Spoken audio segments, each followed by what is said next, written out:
when we talk of status animals, the one which is at the forefront is the bull terrier, and the American pit bull, of course, is one of those animals that is banned in this country from breeding, etc.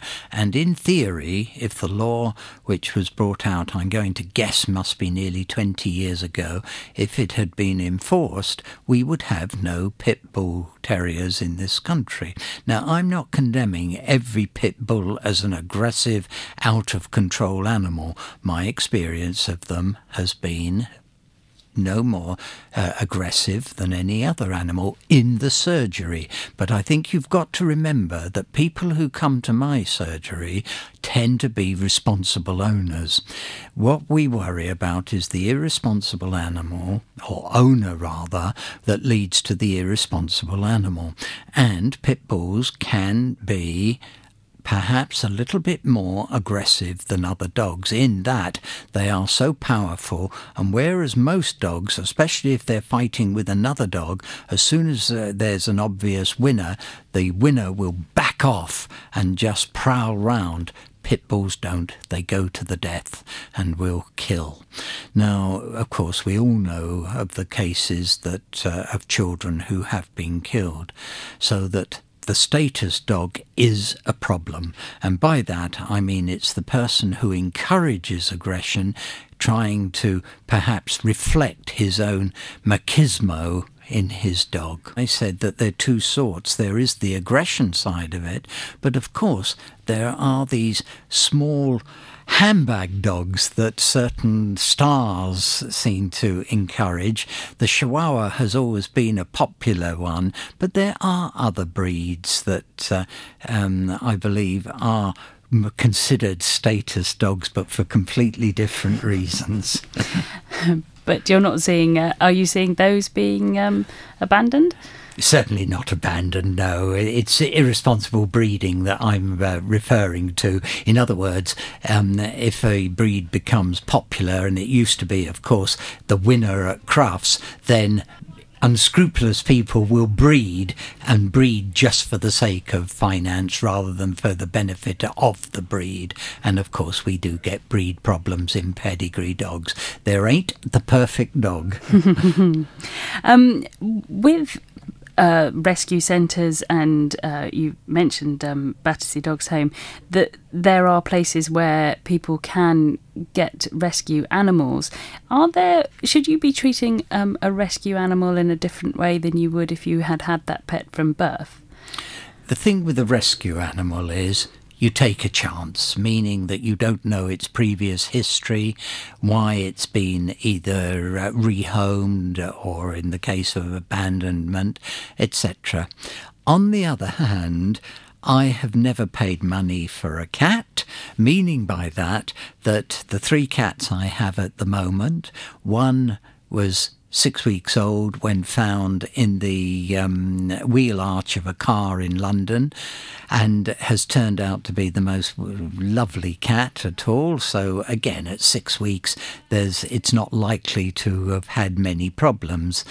Another one was abandoned at my old surgery in the centre of Folkestone. He has one eye and is spastic, and instead of what I call jumping up onto a surface of a table, if he jumps up, he jumps about a foot higher than he needs to and lands. And of course we all laugh, but equally we love him, and he's a good cat.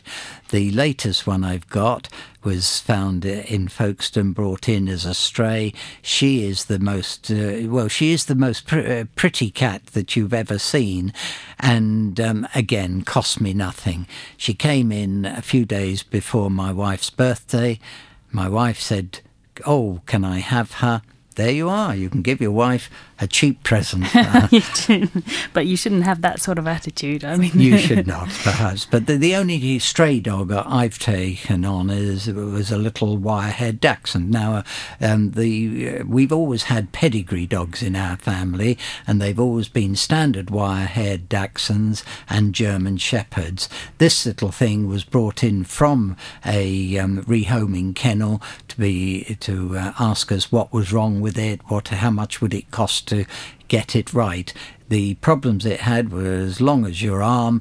The rescue kennel wouldn't have been able to afford the treatment, and I could hear myself saying the words, "Oh, leave it with me, I'll take it on." But that was because it was a wire-haired dachshund, and I'm just crazy about them. It was a miniature, which normally, again, I wouldn't have. I always go for standards, because to make something miniature, you've got to breed from the smallest of the breed, and that is not good philosophy.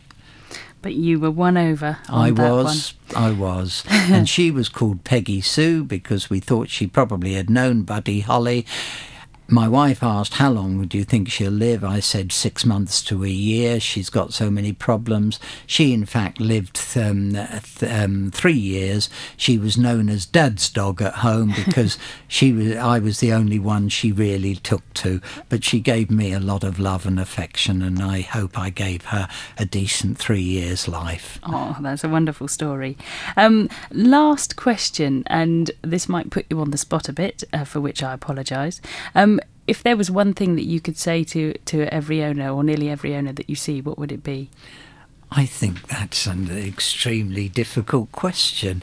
I would love to hear you put that to a doctor and say to the person, "This is the one advice I'd give you about bringing up your children." I think that the thing, what I would unnecessarily say to them, perhaps, if you said, love your animal, but don't overindulge it. And that means not only feeding, but understand that it is an animal and not a substitute human. Now, many people will say to me in the course of a conversation, "I like animals more than people." And I don't answer the question, because each one of us has our own views. But the danger with animals is overindulging. Now, if my wife is listening to this, she'll say, "Hypocrite," because I am a softie. When I get home of an evening, that our dogs are only allowed on one piece of furniture, and that is a certain settee that has a cover on it. They're supposed to only be allowed on the settee if I'm there, and that they are with me.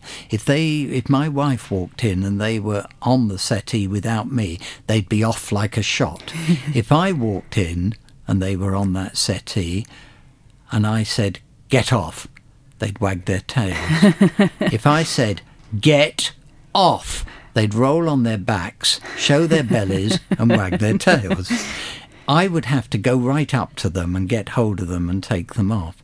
But the danger is, if you overindulge and treat the animal not as an animal, you are making a rod for your own back. If you've seen the damage that dogs can do when they're left alone because they suffer from isolation anxiety, then you would really listen and take on my words. We people must be, in the case of dogs, pack leaders, and we mustn't overindulge our dogs and let them rule our lives. We have them for pleasure, not to be ruled by them.